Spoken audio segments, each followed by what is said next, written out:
Barhi state, तमाम state लोग पाए जाते हैं। तो आज भी ये राजा रजवाड़ा, किसी के पास हजारों एकड़ जमीन और हम लोगों के पास 1 डिसमिल भी जमीन नहीं है। ये सोचने वाली बात है ना कि भाई जमीन तो प्राकृतिक संपदा है ना, जमीन में तो सबको हिस्सा मिलना चाहिए। और डॉक्टर अंबेडकर यही चाहते हैं कि उन्होंने कहा कि हर क्षेत्र में सबको बराबर का दर्जा मिलेगा। लेकिन आज भी किसी के पास हजारों एकड़ जमीन और हमारे पास 1 डिसमिल जमीन नहीं, जबकि जमीन प्राकृतिक संपदा है। भाई कोई बड़े आदमी है तो क्या उसके पिताजी पैदा हुए तो जमीन लेके नहीं पैदा हुए थे? वो भी नंगे पैदा हुए थे। और हमारे भी पिताजी पैदा हुए तो नंगे पैदा हुए थे, जमीन को लेके नहीं पैदा हुआ था। लेकिन जमीन उनके पास इसलिए ज्यादा हो गया कि उस जमाने में जब हमारे बाप दादा को पढ़ने लिखने का हक नहीं था तो वो लोग पढ़े लिखे थे, तो वही लोग चालाक थे और वही लोग अंग्रेजों के नजदीक थे। तो जो अंग्रेजों के करीब था, यानी अंग्रेजों का मुखबिर था, यानी अंग्रेजों का दलाल था, जो लोग अंग्रेजों के लिए काम करते थे, जो राजा रजवाड़े स्टेट, ये तो अंग्रेजों के पार्टनर थे ना। अंग्रेजों के खिलाफ तो हम गरीब लोग लड़े, इस देश की आम जनता लड़ी।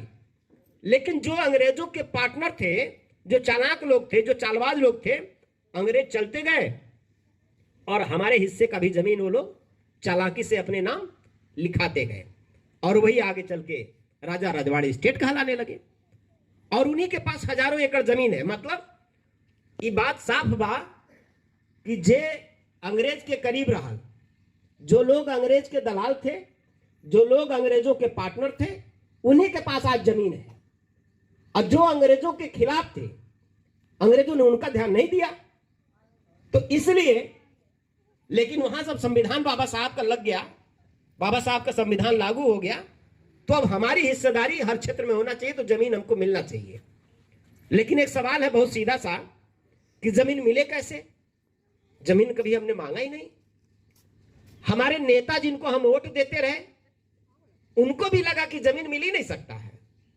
उनको भी लगा कि जमीन बहुत मुश्किल काम है, बहुत बड़ा बना दिया उसको, जबकि बड़ा नहीं है, ये बहुत आसान काम है। लेकिन जब हम लड़ेंगे, जब हम मांगेंगे, तब ना हमको अधिकार मिलेगा। हमारे नेता भी हमसे वोट लेते रहे, लेकिन हमको मालिक नहीं बनाना चाहते हैं। हमारे नेता भी चाहते हैं, जिनको हम वोट देते रहे हैं, वो भी चाहते हैं कि आप गरीबे रहिए। जब गरीब रहिएगा तब ना उनका जिंदाबाद करिएगा। वो चाहते हैं कि जितना गरीब रही हैं, जितने लात खाई हैं, जितने मजबूर रही हैं, उतना हमारा जिंदाबाद करी हैं। वो नहीं चाहते हैं कि वो हम ये मालिक बने और मजबूत बने। तो हमारे नेताओं ने भी क्या कहा, 100 बीमारी के 1 दवाई। अरे जब उनके सामने कोई बात, दुख तकलीफ की बात रखिए तो 100 बीमारी के 1 दवाई। जब कोई बात कहिए, कोई समस्या बताइए कि भैया है समस्या बात, कहे अरे क्यों घबरा रहे हैं आप, अरे हम हमारी सरकार बना दीजिए, सब हम ठीक कर देंगे। वो एक क्या बात समझा दिए कि हमारी सरकार बना दीजिए, पहले हमको एमपी बना दीजिए, पहले हमको एमएलए बना दीजिए, पहले हमको प्रधानमंत्री बनाइए और पहले हमको मुख्यमंत्री बनाइए, तब हम आपकी समस्या का समाधान करेंगे। 100 सवाल का 1 जवाब और 100 बीमारी का 1 दवाई। वो बस बता रहे हमको पहले मुख्यमंत्री बनावा, तब तो हर दुख हम दूर करब। तो हमन के भी दोष बाए मन, हमन उनसे कबो पूछवे नहीं कहले कि भैया ये बतावा, ये तो तू कहा था कि तुमके हम मुख्यमंत्री बनाई, पहले तुमके सांसद बनाई, तुमके विधायक बनाई, तब हमारे समस्या का तू समाधान करवा। ये बतावा, अगर यह बतिया भाई तू कहा था हर समस्या का समाधान हमारी सरकार बनावा, अगर ये बतावा यह बात बाबा साहब डॉक्टर अंबेडकर हमन से कहले रहता है कि बताओ तो के पानी पिए का अधिकार चाहिए, तो पहले हमके प्रधानमंत्री बनावा। बताओ तो के पढ़ाई लिखाई का अधिकार चाहिए, तो पहले हमके मुख्यमंत्री बनावा। तो बाबा साहब ये बात कहले रहते हैं, तब हमन के कुछ मिलल रहा? नहीं, बाबा साहब तो एको बार अपन सरकार नहीं बनौले, और बाबा साहब डॉक्टर अंबेडकर खुद अपन चुनाव हार जात रहा। तो जो आदमी चुनाव हार रहा था, जो आदमी कभी अपनी सरकार नहीं बनाया, उसी आदमी ने हमको सब कुछ दिलाया आज तक। उस बाबा साहब डॉक्टर अंबेडकर ने सब कुछ दिलाया। वो तो कभी अपनी सरकार नहीं बना पाए, वो तो कभी मुख्यमंत्री नहीं बने, वो तो कभी प्रधानमंत्री नहीं बने, वो अपना चुनाव भी हार जाते थे। जब इसलिए मैं कहता हूं कि हमको कमजोर आदमी को नेता नहीं बनाना है, हमको उस टाइप के आदमी को नेता नहीं बनाना जिसके पास शऊर नहीं है। अकेला अगर डॉक्टर अंबेडकर जैसा सोचने वाला आदमी अगर हमारा नेता बनेगा तो अकेला भी अगर संसद के अंदर रहेगा, अकेला भी अगर विधानसभा के अंदर रहेगा, तो हमको लड़ करके सब कुछ दिला सकता है। हमें डॉक्टर अंबेडकर जैसा महापुरुष जैसा सोचने वाला लीडर पैदा करना है। 100 भेड़िया ही रहे भाई, 100 भेड़िया रहे और आपकी बात ना कर पाए तो संख्या गिनाने से क्या होता है? एगो शेर बनाइए ना। हमने सोचा ही नहीं भाई, जो लोग ये कहते हैं कि 100 बीमारी का एक दवाई, सरकार बनाओ, तो ये बताओ 5 साल में क्या बार न चुनाव आवेला? इसके लिए लड़ाई तो आपको संघर्ष करना पड़ेगा, आपको लड़ना पड़ेगा, अपने घरों से बाहर निकलना पड़ेगा। और बाबा साहब डॉक्टर अंबेडकर ने कहा कि जमीन के लिए लड़ो, हम तुम्हारी अगुवाई करने के लिए तैयार हैं। ये अलग बात है कि जो दुनिया में आया है उसको दुनिया से जाना है। इससे पहले वो दुनिया से चले गए, तो बाबा साहब जब चले गए तो उनका सपना है जमीन में हमारी हिस्सेदारी हमको मिलना चाहिए। तो इसके लिए लड़ेगा कौन? यही तो अधूरा सपना है। हम नारा लगाते हैं कि बाबा तेरा मिशन अधूरा और हम सब मिलकर के करेंगे पूरा। तो ये मिशन बाबा साहब का अधूरा है। और जिनको हम वोट देते रहे वो अपने लिए लड़ते रहे कि हमको सिर्फ वोट दे दो, हमको मुख्यमंत्री बना दो, हमको प्रधानमंत्री बनाओ, हमको सांसद बनाओ, विधायक बनाओ। बस वो इस बात को लेकर ब्लैकमेल करते रहे। और आज ये जो सरकार है इसने हम लोगों को जेल भेजा। हमने जमीन का हक मांगा तो उसने जेल भेजा। तो जेल भेजा तो उसमें डरने की जरूरत नहीं है, घबराने की जरूरत नहीं है। इस सरकार ने अगर जेल भेजा तो आप समझ लीजिए इस बात का ये प्रमाण है, सबूत है कि हम लोगों ने आंदोलन किया, जमीन मांगा सरकार से और कहा कि हर गरीब, हर भूमिहीन, हर परिवार को 1-1 एकड़ जमीन मिलना चाहिए। इसकी डिमांड हम लोगों ने सरकार के सामने रखी है।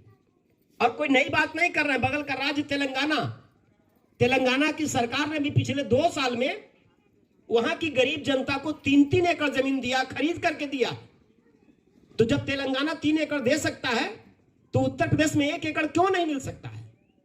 और ये कोई मुश्किल काम नहीं, मैं ये भी बताऊंगा आपको। जब तेलंगाना 3 एकड़ दे सकता है तो उत्तर प्रदेश में क्यों नहीं मिल सकता? तो इस सरकार के सामने जब हम लोगों ने जमीन का मुद्दा उठाया तो पहले तो सरकार के कान खड़े हो गए कि कौन सी नई बात कर रहे हैं। और बहुत लोगों को बात हमारी समझ में भी नहीं शुरू में आ रही थी कि अरे यार निराला जी तो 1 एकड़ की बात कर रहे हैं, आदमी 1 डिसमिल दिया नहीं पावा था, ये मर्द 1 एकड़ बात करता रहे। बहुत लोगों को समझ में आया।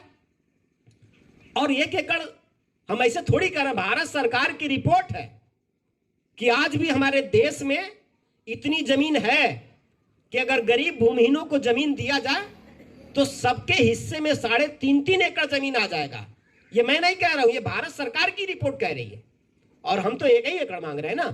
तो जब सरकार की रिपोर्टें कह रही है कि इतनी जमीन है कि अगर बराबर बराबर बांटा जाए तो सभी भूमिहीन गरीबों के हिस्से में 3.5 एकड़ आ जाएगा, तो निराला तो 1 एकड़ की बात कर रहे हैं, हमको 1 एकड़ दे दो। तो जब इस सरकार ने, जब हम लोगों ने जमीन के लिए आंदोलन किया, और ये आंदोलन पहली बार नहीं किया था, हमने तीसरे चरण का आंदोलन था। पहला आंदोलन हमने 17 दिसंबर 2022 को किया था, दूसरा आंदोलन 17 मार्च 2023 को किया था, और तीसरा आंदोलन 10 अक्टूबर 2023 को भी किया था। तो जब हम लोगों ने तीसरे चरण में आंदोलन किया और लाखों लोगों को लेकर के हम लोगों ने गोरखपुर के कमिश्नर को घेरा और कहा कि हम तभी हटेंगे जब जमीन मिलेगा। गोरखपुर कमिश्नर को क्यों घेरा? इसलिए घेरा कि मुख्यमंत्री उत्तर प्रदेश की सरकार का जो मुखिया है वो गोरखपुर का रहने वाला है। तो ये मौका था हमारे पास कि हम उत्तर प्रदेश की सरकार को गोरखपुर में ही घेर सकते हैं। तो हमने गोरखपुर के कमिश्नर को घेरा कि हम तुमको बाहर नहीं जाने देंगे, अब मुख्यमंत्री को बुलाओ तब तुमको हम छोड़ेंगे। तो हमारी माताएं बहनें थी, रात के 11 बजे, सवेरे 10 बजे से लेकर के रात के 11 बजे तक पूरा संघर्ष हुआ। उस दिन रात के 3 बजे हमारी गिरफ्तारी हुई, हजारों लोगों के बीच से गिरफ्तारी हुई थी और पूरे हजारों की संख्या में वहां पुलिस फोर्स तैनात किया गया था, लेकिन उनकी भी हिम्मत नहीं पड़ रही थी कि हमको सीधे गिरफ्तार कर पाए। तो जब उस आंदोलन पे हम लोगों ने पूरा दबाव बनाया तो सरकार ने हम लोगों को गिरफ्तार किया। तो गिरफ्तारी करना ही एक बहुत बड़ा सबूत है कि हम लोगों के आंदोलन से सरकार डर गई। जब नेता को सरकार गिरफ्तार करती है तो ये जान लीजिए कि सरकार अब डर गई, तभी तो सरकार के पास अंतिम हथियार और सबसे बड़ा हथियार क्या होता है कि नेता को गिरफ्तार करो। तो सरकार ने हमें गिरफ्तार किया, लेकिन सरकार यह नहीं कह पाई कि इनकी मांग गलत है, क्योंकि हमारी मांग अगर गलत होती तो सरकार की तरफ से जवाब आता कि इनकी मांग ही गलत है। हमारी मांग गलत नहीं है, लेकिन सरकार ने हमारे वाजिब मांग को दबाने के लिए, हमको डराने के लिए हम लोगों को गिरफ्तार किया। तो गिरफ्तार किया तो इसका सबूत है कि हम लड़ाई 75% जीत रहे हैं, क्योंकि सरकार डरी, इसका सबूत है ये। और एक हफ्ते के बाद अगर हम गलत होते तो एक हफ्ते के बाद मुख्यमंत्री का बयान आ गया। उत्तर प्रदेश सरकार का जो मुख्यमंत्री योगी आदित्यनाथ ने बयान दिया 4 नवंबर को बयान दिया और कहा कि हम 2 महीने में 1.25 करोड़ लोगों को जमीन